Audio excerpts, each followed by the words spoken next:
Welcome into the post-game show, the 2-3 Cleveland Browns. What the fuck was that, right? That's what we're all thinking right now. Chargers 30, Browns 28. A lot of frustration because this game was a 14-0 start, and the Chargers put up 30 to the Browns 14 after that. A lot of takeaways, a lot of big hits we're going to get to in this game here, all the way from Fire Joe Woods, which I used to be not necessarily the CEO of that movement, but I do think we have to realize two things. One, let's say you fire Joe Woods. The next question is, who are you going to get that's better?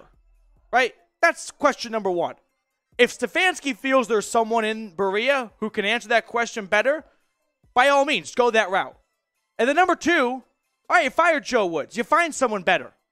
That doesn't change the fact that this defensive line is giving up 200 yards on the ground in back-to-back games. Now, a good amount of that has to go on Joe Woods because he didn't have an answer for the Falcons. So then you get a week to prepare for Austin Ekeler and the Chargers, and you don't come up with an answer. Now, at a certain point, it can come down to personnel. But the Browns got gashed on the ground today. Just destroyed. Austin Ekeler, 16 carries, 173 yards, nearly rattled off a 75-yard touchdown scamper. I mean, Herbert had a pretty pedestrian day. 202 yards, 1 touchdown. But answer me this. As I do this postgame show right after the game, do you remember anyone even breathing on Justin Herbert? He was missing his all-pro left tackle, Slater, and no one came close to him. Now, Myles Garrett and Clowney played today. They were not 100%, and I don't think anyone should have expected them to look 100%. But it showed across the defensive line because this team never got any sort of pressure or rush. Never once was Herbert barely about to go down and he miraculously avoided a sack. He moved the ball out quickly in his defense and in the Browns' defense too a little bit. So the Browns never really had much of a chance to get after him, but there were opportunities where he held on to it and he just walked up in the pocket and no one got close to him. So this is the question everyone's asking right now. Are you on the fire Joe Woods train, right? F for fire, K for keep. This is the big question everyone's going to be talking about following this game here. Because the Browns offense put up 28 points.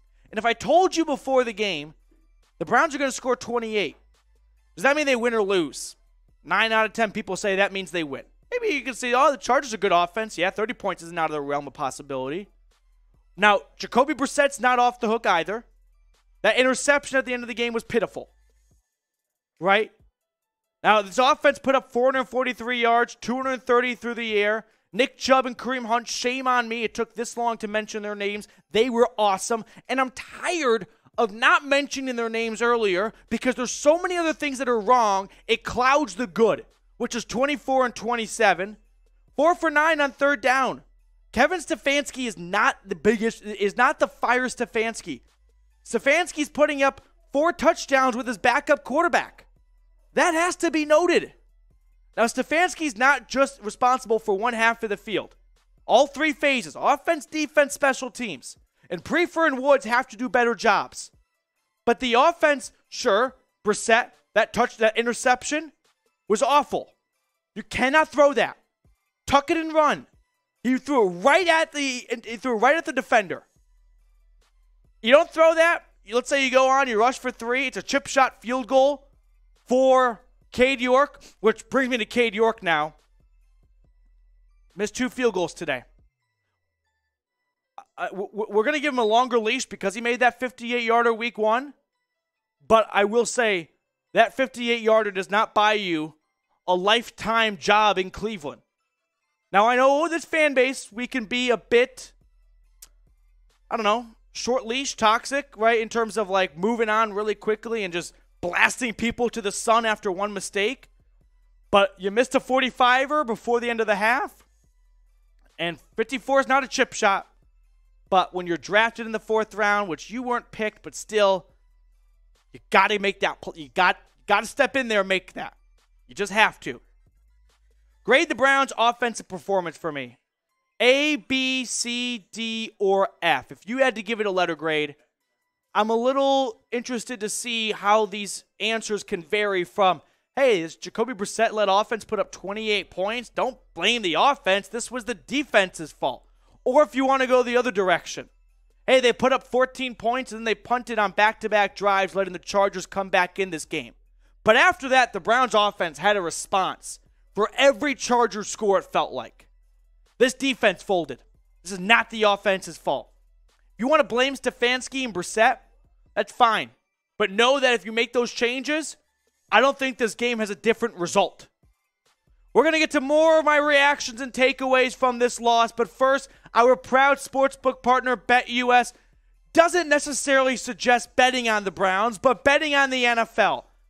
Make all your picks over at chatsports.com/bet. Promo code Browns125 will unlock a 125% deposit bonus. So if you're looking to put some cheddar down, put your money where your mouth is across the league, make all of your picks at chatsports.com/bet. Promo code Browns125.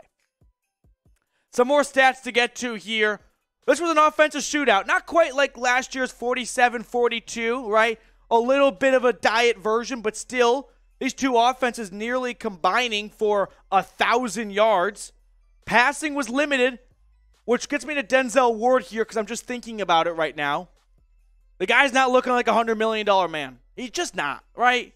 You can look at this and go, hey, you held Justin Herbert to 227 yards. Maybe you can relax a little bit on the secondary. Martin Emerson, this is your time to get a shout out right now. Great breakup at the end there. But Denzel Ward, when you're paid $100 million, you don't get paid $100 million to let the team's top receiver, Mike Williams in this game, put up big numbers. He has been average at best through 5 games. He needs to step up. He just does. And it's tough sometimes to really grade corners when they play in a zone because it's, well, this is sort of what the zone's asking for, is to give up small amounts of yards to avoid the big play. But when you go man-to-man, and when you've got someone in your zone and you're on their back hip, you got to make a play. You got to blow it up.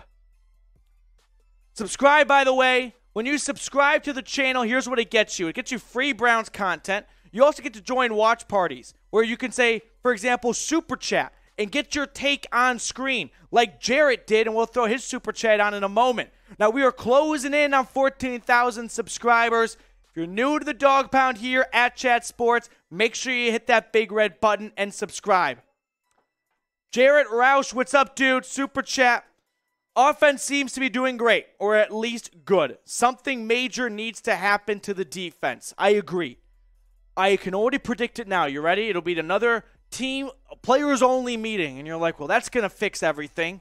Does it ever? The defense needs one of two things to either happen. They need a schematical change, or they need a personnel change. Keep trying the same things over and over again is only going to lead you to the same results. Now, we have seen defenses in the NFL snap back in the second half of the season, right? Remember last year the Chiefs were offense, and everyone's like, fire Steve Spagnuolo.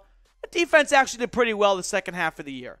Things like that do happen in the NFL. It's a long season. Coaches know that fans can be a bit emotional and demanding, and they can trust that over the course of a season, things will fall into place. But it's not on track for that. And honestly, it doesn't feel like strides are being made in certain departments. All right, we're going to let you guys go to enjoy the rest of your Sunday. If you haven't already, hit me up on Twitter at MatthewPD. Luke, for example, was DMing me before the game. I'm not like a Browns media figure that's too big to ever respond to you. No, that's not how I roll on Twitter. Tweet at me your takes. I'll always respond. We can go back and forth. Final thoughts on this game here. The Browns blew another very winnable game. Was it a game they should have won? I don't know. That's for the cliche sports talk radio to discuss later. The fact of the matter is you had the ball twice in the final minutes of the game, and it resulted in an interception and a missed field goal. Can't have those results. You put yourself in position, which can have some positivity of like, this team's so close, if they can just get some of those details right. This team's 4-0. Yeah. But if they don't get those details right, which are not easy things to do, they are where they are right now, right? Who's the coach? You are what your record says you are. Is that Dungy? I don't remember. 2-3. The Browns have looked 2-3 in my opinion because they haven't been able to get it correctly at the end.